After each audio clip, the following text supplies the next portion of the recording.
கதவுகளை திருடிவிடும் அதிசயத்தை காதல் செய்யும். இரண்டும் கை கோர்த்து சேர்ந்தது, இடையில் பொய் பூட்டு போனது.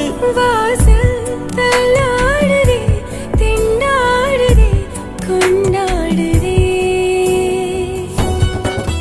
எங்க போறோம்? உனக்கு பிடிச்ச இடத்துக்கு.